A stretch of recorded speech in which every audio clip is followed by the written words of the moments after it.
LTO portal mo, sir.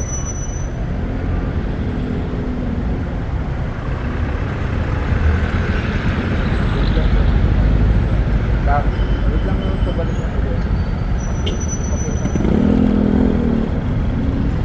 Sir, magbigay na lang daw po ako 2. Ha? Magbigay na lang daw po ako 2 pesos.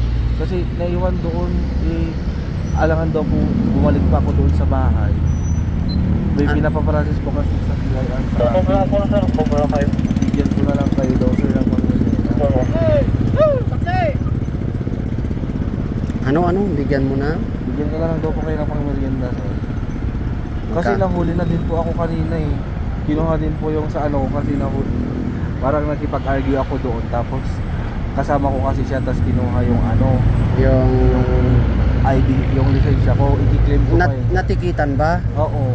LTO po ba yung humuli? Hindi. Oo. Saan po kayo nahuli? Doon sa Leonard Road. Oh, Bigyan ko na lang bakit? kayo sir 1.5. Ha?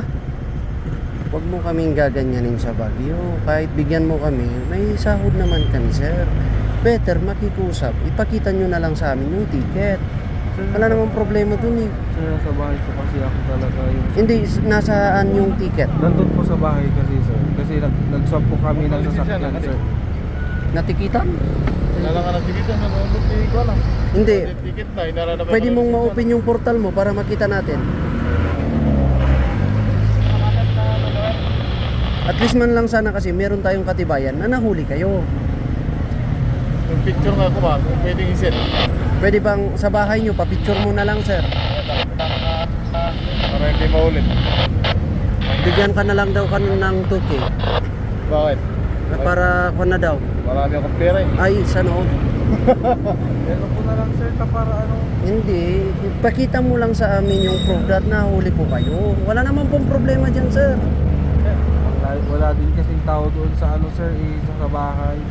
Tawagan ko po. Pero kaya mong i-open yung portal mo. Makikita naman doon kasi na-apprehended. Hindi ko po alam yung sa portal sir. Ay, wala. Baka wala kang license.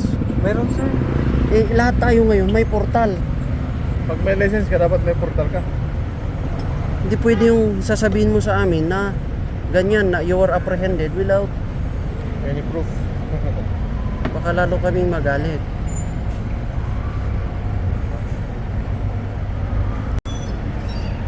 Hindi ko po alam kung LTO yung police sir. Pa-verify tao, i-join opisina. Bakit? Ano ito nag-submit? Buti kung sinadmit. Paano pag hindi sinadmit?